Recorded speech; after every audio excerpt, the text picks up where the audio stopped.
Frances, how are you? It's good to see you. Good to see you too. So what's new, what's different this week since I saw you last? Well,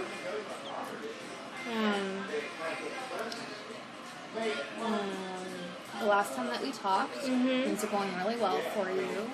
And you and your husband were about to go away for a long weekend. Right. How was that? And what's... the weekend was good, but I kind of saw my family and I got a little high with them. It was nice to just kind of kick back and relax and have a good time and not have a care in the world. I mean, I'm kind of feeling like that now. I mean, I don't have a care in the world at all. And, so, I mean, I feel like I'm clear-headed again, and I can think, and just being myself and having a good time. Oh, so it sounds to me like you're saying that you had a break in sobriety.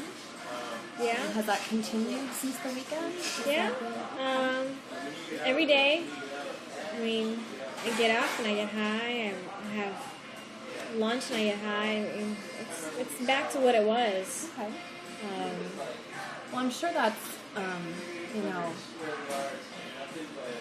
you're taking, how are you taking it? I know that you've, worked very hard for your sobriety for 5 years, so yeah, talk to me a but little bit about... not a day went by that I didn't think about getting high.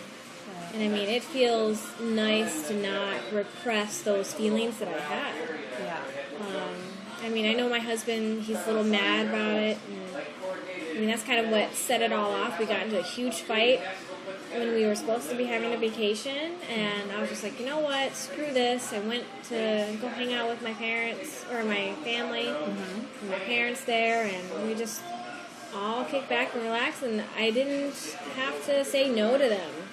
I mean, first time in 5 years that I did not say no, and it kind of felt nice to just kind of be with them and hang out.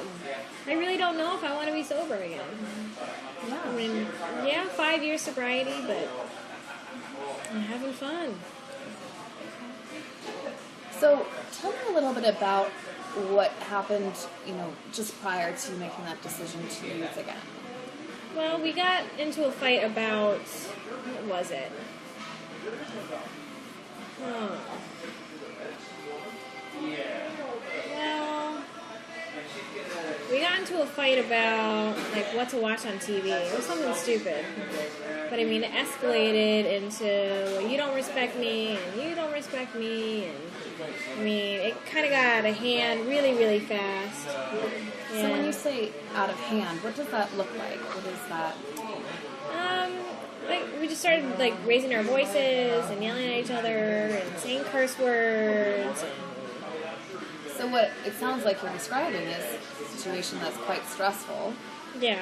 And that, since you are not, you're on vacation, so you're not in your sort of normal, environments, that, do you think not having your typical coping skills might have been an effect in that, or? I mean, I didn't go to any meetings when we were on vacation, but it was just, it's something I've been thinking about, and I've been wanting to do, but I've kind of just, I've been working with you to not get high and do things like that, but,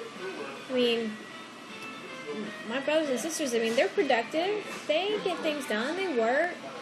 But they also have a great time. And I don't know why I can't just do that. Well, so what I hear you saying is identifying that that's, you can't just do that like your family can. Right. Let's talk a little bit about some of the things in your past that we've, just reviewing. Okay. How your substance use has sort of affected other areas of your life. Well, it was really hard. I met my husband after I got sober, so he hasn't really dealt with me actively using, and so I know that's hard for him. I never had a long-term relationship when I was using. It was hard for me to concentrate a little bit. So Let's revisit what your work experience was like. Because I know that you recently got that job promotion that you are really happy about. How do you think Right. that would be, if you had been using it all the way up to this time? How might that be different? I don't know. I mean, my family can do it. Why can't I? But I mean, when I was using before. I mean, I didn't keep a job very long. I mean, this is the longest I've kept a job, and I do really, really love my job. Right, I know. You've worked very hard at it, and you've gotten a lot of recognition for it, and Right. you've really enjoyed that. I guess I'm really mad that I can't just do both. I mean, why can't I do both? There are plenty of people who work and they have fun on the weekends. I mean, I'm not planning on using every day like I have been for the past few days, but I mean, why can't I just do that? Well, what do you think will be different now than it was in the past that might help this be different this time if you can continue using? I mean, I have my husband. I mean, that's different. I mean, that's a long-term relationship right there. Kind of bound at the hip. Is he supportive of your drug use or your sobriety? No, What? he's supportive of the sobriety. He sees that I'm not as attentive to him or to things around the house. I've been late like once to work because of it. And I mean, that's part of our income, so I mean, he's worried about that. Sure.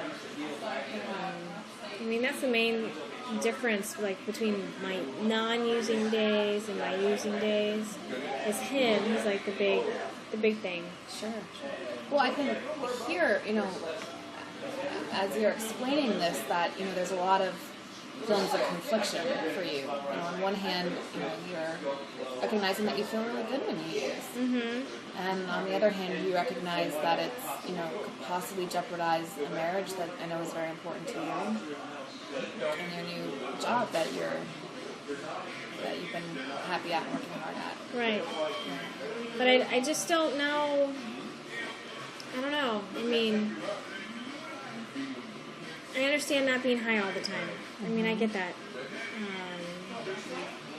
But I mean, not doing it every once in a while or every weekend, I just don't, I don't understand the logic in that because, I mean, it's not hurting anybody. It's something that I do to kind of relax and take the edge off. So I know that we've talked in the past about the stages of change. Right. And we've gone through that as far as sort of the cycle of addiction and moving into sobriety. Where do you see yourself now on that? Maybe pre-contemplation. I mean, it's kind of there, but I'm not at like stage of where I'm ready to commit. Okay. So remember how we talked about relapse being part of the stage of change? Yeah. Mm-hmm. So, that's something where we recognize that relapse can and often does happen in the sort of long, big picture, the long play of lasting sobriety. So, I see that we've moved back to pre-contemplation. Right. What do you think might it take for you to move into the contemplation stage? I don't know, maybe. I mean, I really like how it makes me feel, like how it makes me relax. I mean, work is, I got the promotion, but I mean, work is stressful. Mm-hmm. So, I mean, if I can find something, before I didn't really have anything to do besides go to meetings. And I mean, after a while, meetings get boring. Mm-hmm. So. Were there any other coping skills that you had or any source of stress outlet? They said breathing, but who actually thinks about that when it comes down to it? Well, I remember in the past that you had some really good, positive feelings about the exercise that you were doing and those natural endorphins that you experience. Yeah, but with this work schedule now, promotion comes more work, and I don't have as much time to work out. Sure. And it's really hitting me hard. I really wanted this, but...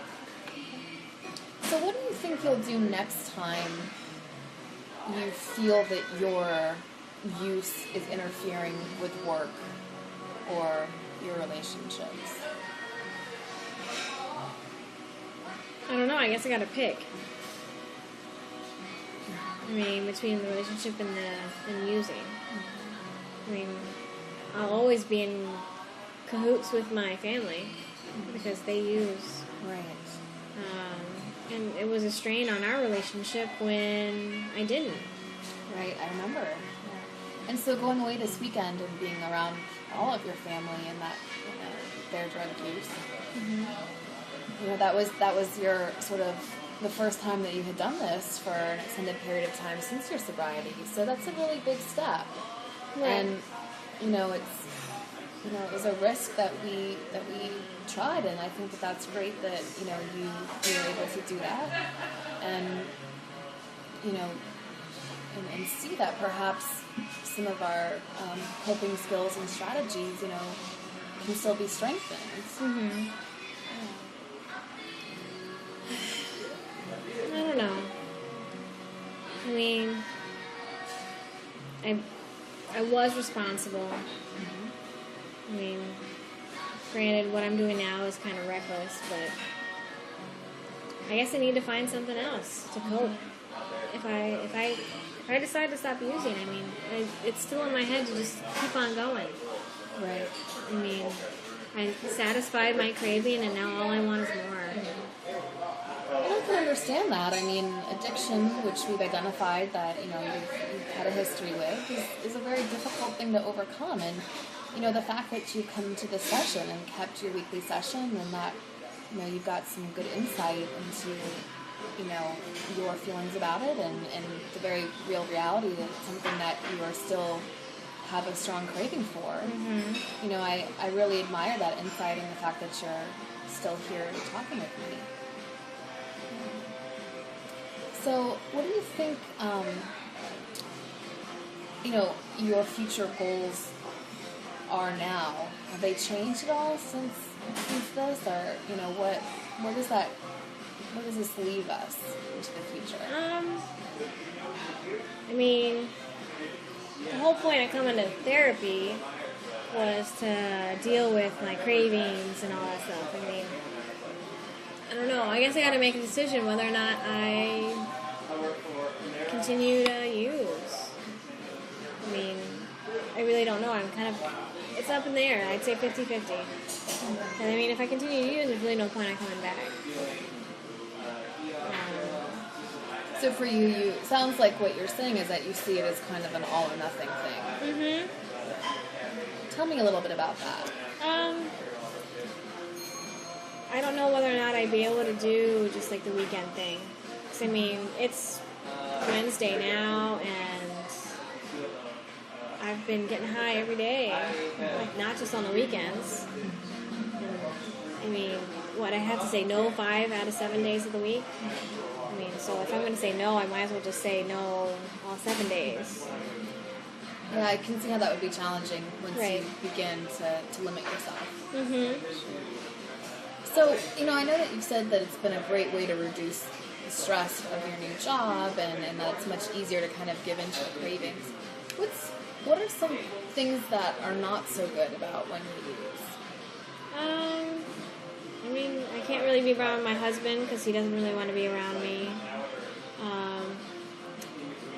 And how do you feel about that? Are you still able to enjoy your experience in the altered state? Not as much as I normally would. I mean, I don't know. I mean, it's hard because he's been like there through like all the difficulties I've had in my sobriety. Great. And then him not wanting to be around me now because I've messed up. I mean, that really takes a hit. And so I'm just like, well, if I messed up and he doesn't want to be around me, then why not continue to mess up? I mean, he doesn't want to be around me anyway. So what do I have to go back to? Yeah. I mean, I'd really appreciate it if he was more supportive instead of just kind of standoffish about it. Sure. Yeah. So it sounds like, there's a lot of mixed feelings about this relapse. Yeah. On one hand, you're enjoying the feeling, and on the other hand, you're very aware of the consequences. Mm-hmm. And I know how important your relationship is, which I hear you saying. And it sounds like it's maybe causing some emotions like maybe guilt that you're feeling and a little bit of disappointment? Yeah, I mean, we have been through so much, like, for the past 5 years. I mean, I would I would expect for him to be by my side. I mean, yeah, I'm getting high every day, but, I mean, I'm still his wife. He should still support me, and if anything, kind of, like you said, understand that relapse is a part of recovery and kind of help me through it instead of, I mean, being standoffish isn't helping me. It just makes me want to use more. Sure. I mean, it was a fight that was the catalyst for all of this. So... Yeah, so how have you two been able to, have an argument and resolve it in the past without a relapse happening? I think we kind of just, like, if we knew we disagreed on something, we kind of cooled off and then came back together and talked it out civilly. I mean, this time we did not take time to cool off. We just kind of went at each other. Claws bearing. It sounds like in the past, having like a little bit of a timeout period and being able to kind of, let the emotion die down and the heat of the moment pass and think more clear-headedly. Yeah. So, in this present moment, what's happening now, it sounds like your relapse has caused some tension between the two of you. Is it possible that you could use that approach, which has worked in the past, to sort of communicate about this and move past it now? He doesn't want to talk to me. I mean, I'd be willing to try that, but I mean, he doesn't know when I'm high, he doesn't know when I'm not high, because he thinks that I'm always high now. So, I mean, he doesn't really want anything to do with me. And so I don't even know how to approach it. Like, if I do decide to stay sober, if he doesn't want to listen, that, hey, I haven't used in a day, I mean, I would say, yeah, right. So what I hear you saying is that some trust has been broken and that it might be a challenge to gain that back. Right. I mean, also on my part, because, I mean, he kind of abandoned me in this is the hardest part of addiction, I guess, is going back. Absolutely. Yeah. And I know that you've mentioned that he's been incredibly supportive and has really helped you, achieve your sobriety. So it must be difficult to suddenly have that support go away at the time that you need it the most. Right. It is. And I mean, I don't know what to do. I mean, if I wanted to get sober, would he be there? Or would he hold my relapse against me and always think that I'm going to relapse? I mean, I don't need that. So, is the risk of trying that, what is that you're afraid of to try that risk? I'm afraid that if I try and get sober and then he still is standoffish and doesn't want to talk to me, that it was all for nothing. Well, that's a very valid fear. Has there been a time in the past where he's, supported this fear that you have, or a time when there's been an exception and he's actually stood by you when you've had... No, he stood by me. I mean, he knows the cravings that I've been having, and I talk about our sessions with him, and, I mean, he knows what I'm going through. But it just seems like maybe this was the last straw, or he can't believe that I actually gave in. I don't know. I mean, to be honest, I really don't know. And he's not telling me because he's not talking to me. Now, I know that you mentioned that you've been consistently using since your relapse.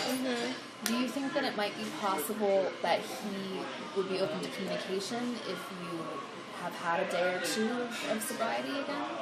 Would that change anything? I hope so. Okay. So you're open to trying that? Yeah. I guess so. I mean, I really want him back in my life. Yeah, I can hear and I've seen from all this time that we've spent together in these past sessions that this is a relationship that you highly value. Yeah. What would have to happen for you to know that I guess what I mean is, how would you know when it's not worth the risk again? What do you mean? How would you know when it's not worth trying to keep the relationship? I guess if he says if he's done, then I'll know that it wasn't worth it. And then I just kind of, what comes after that? Divorce and being back with the family. I mean, that hasn't happened yet. That hasn't happened said yet. That. No. But I mean, that's my head. I'm like, I'm going to the worst case possible scenario thing. Yeah, it brings up a lot of fear, of course. Mm-hmm. It sounds like you really would like to give it another try. I mean, I would. I mean, for our marriage. I mean, he's somebody that I truly value, I truly love. Well, great. So let's talk about some things that we can do to help you move towards that step. Between now and the next time that we meet, what would be some things that you would like to try? I mean, I guess I could try to not use for 1 or 2 days, and well, how can we make sure that we're setting you up for success? Would you be start going to meetings again? Mm-hmm. Okay. And have you been in touch with your sponsor, or is there anyone in your support system that... No, I kind of dropped off the face of the earth. So, I mean, that's a realistic goal. I could call my sponsor between now and the next time we meet and go to 1 or 2 meetings. And hopefully open up communication again with my husband. But, I mean, I'll try everything I know how to do, but I don't know if it's going to work. Do you think it might be helpful to have him come to a session, a family session, together to discuss some of your concerns and your feelings of abandonment, which you mentioned? I mean, I think it would be helpful. I don't know how I would be able to tell him that he needs to come to a session when he's not talking to me. I mean, maybe you can call him and say that, like, we want to have a joint session. But, I mean, if he's not talking to me and kind of avoiding me, I don't know how I would approach that. Well, I would really like to change that so that you two are communicating and that, he'll be receptive to you mentioning him coming to work through this together. So what are some ways in which you think that you might be able to effectively open up communication with him? Maybe write him a note. Like, when we were first dating, we always used to write each other little notes. And so that might open up something. I think that's a great idea. Is that something that you would want to try? Yeah, I can try that. Okay. Well, I would really like for us to, continue with our weekly appointments. Okay.